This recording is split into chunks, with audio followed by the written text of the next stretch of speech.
Bhadram karnebi shrunuyama devaha Bhadram pashyemakshabhiryajatraha Sthirairangaistushtuvagunsasthanubihi Vyashema devahitam yadayuhu Swasti na indro vridhashravaha Swasti nah pusha vishvavedaha Swasti nastarksho arishthanemihi Swasti no brahaspatir dadhatu Om Shanti Shanti Shanti. Om. May we hear the auspicious with our ears, O gods. May we behold the auspicious with our eyes, O worshipful ones.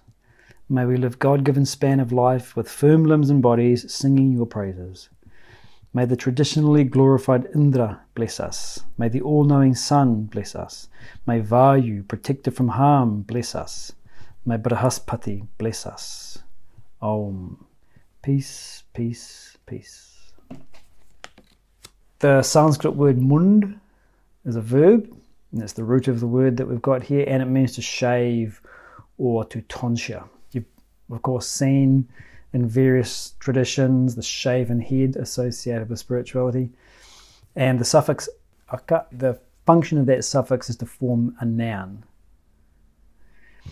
So the word mundaka, it's a noun form of the word, and it means that which pertains to the act of or the result of shaving or tonsuring one's head. What does it mean to have a shaven head? What's the relevance in terms of the text? If you look at the hair in general and the way that we treat it in contemporary society, our hair is an expression of our individuality. We cut it, we shape it, we dye it, we tie it in a bow, we put it in a ponytail, we frizz it, we unfrizz it, we straighten it, we curl it. Why?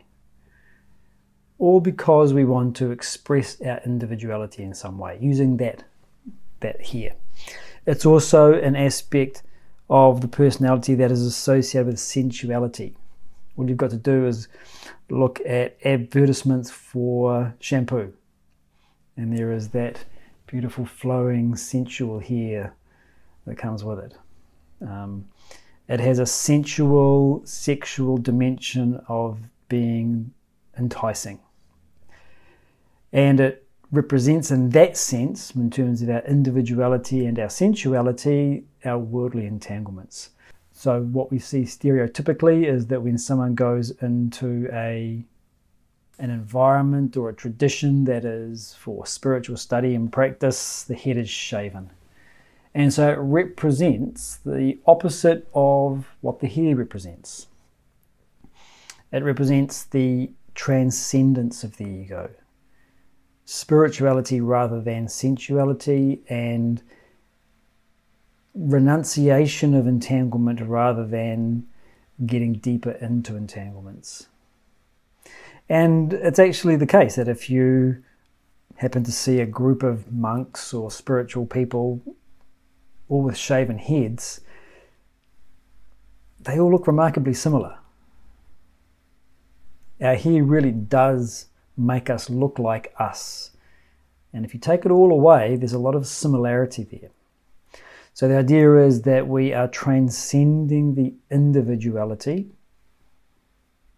and instead renouncing what the world can provide and looking instead for spiritual attainment. You can think of it that way.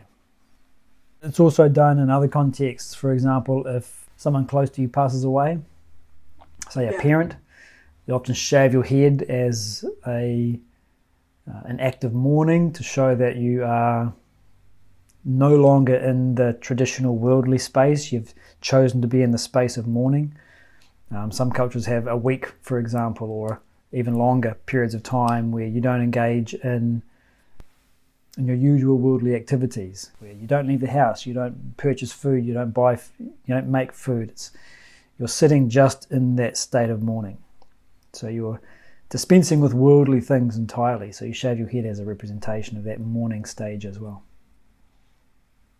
The Hajj, the pilgrimage to the holy place in the Islamic religion, they have a similar part of that ceremony where they shave their head. It's a pretty common sort of practice, and it always has that same connotation of humility and transcending ego.